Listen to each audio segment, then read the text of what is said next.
রবিবার মানেটাই হচ্ছে একটা এলোমেলো দিন, না আছে কোনো বিধিনিষেধ, না আছে কিছু। সকাল 10টা সাড়ে 10টা নাগাদ ঘুম ভেঙে উঠে একদম অলস চোখ মুখ শরীর নিয়ে এসে একবার বারান্দায় ঘুরে দাঁড়িয়ে সুন্দর কিছু পাখির ডাক শুনে মনটাকে একদম ফ্রেশ করে নিয়ে তারপরেই রান্নাঘরে যাওয়া। দেরি যেহেতু হয়ে যায় সেই জন্য কাজকর্ম একটু ভাগ বাটোয়ারা করে করলে আরও সহজ হয়। এদিকে আমি চটপট ভাতের জোগাড়টা করি, জলখাবারের জোগাড় করতে করতে শুভাশিস ওদিকে লেগে পড়েছে চা বানাতে। আমি যতই যেমন রাঁধুনি হই না কেন এই চা একদম ভালো বানাতে পারি না, আর এই চাটা শুভাশিস যা ভীষণ ভালো বানায় এটার আমার পুরোপুরি নেশা। সেই জন্য ও থাকলে চা বানাবার কাজটা কিন্তু ওরই। এদিকে ঝটপট আমি একটা ব্রেকফাস্ট বানিয়ে নিচ্ছি, বিশেষ কিছুই নেই, সেই জন্য ডিম দিয়ে আজকে চিড়ের পোলাও বানিয়ে নিয়েছি ঝরঝরে করে একদম। এই যে আমার চিড়ের পোলাওটাও একদম রেডি হয়ে গেছে। এরপরে শুভাশিস চলে গেছে বাজার দোকান করতে। ছুটির দিন মানেই দেখে শুনে পছন্দের মাছগুলো বেশ থলে ভর্তি করে নিয়ে আসা। এই যেমন আজকে আমাদের এসেছে ইলিশ মাছ আর পমফ্রেট মাছ। ইলিশ মাছ যখন এসছে একটু তেল দিয়ে ইলিশ মাছ ভাজা তো খেতেই হয়। কিয়ান আবার ইলিশ মাছটা এখনো পর্যন্ত সেরকম মজা করে খায় না, সেই জন্য ওর জন্য পমফ্রেট মাছ। এদিকে ভাতও আমার অলমোস্ট রেডি হয়ে এসেছে, আর ঝটপট একটা পাতলা ঝোল করে ফেলবো। ইলিশ মাছ এলেই যে ঝোলটা আমাদের বাড়িতে হবেই হবে সেটা হলো এই কাঁচকলা দিয়ে ইলিশ মাছের পাতলা ঝোল।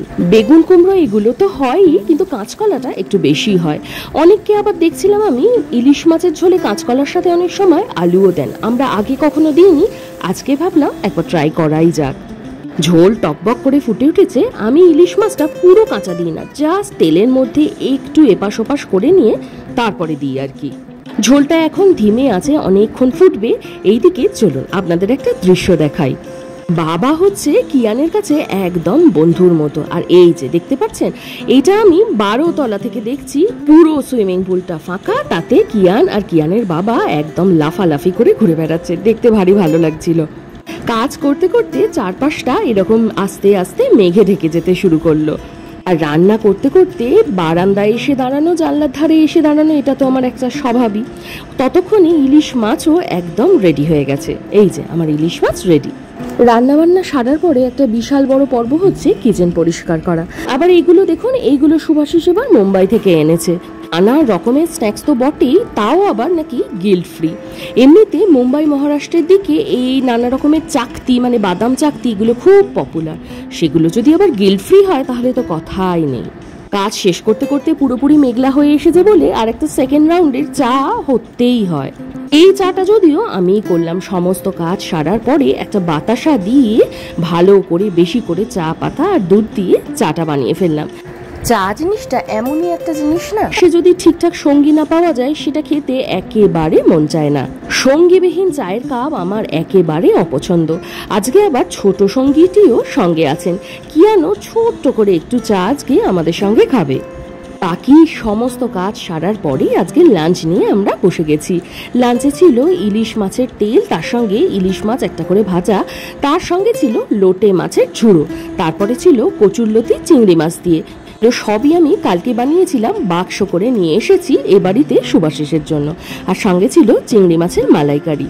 সব মিলিয়ে একদম জমাটি উইকেন্ড লাঞ্চ। কিন্তু আজকের লাঞ্চটা আমরা ডাইনিং টেবিলে না বসে সিরিজ দেখতে দেখতে করছি, আর সিরিজটা দেখে বুঝতেই পারছেন কি সিরিজ দেখা চলছে।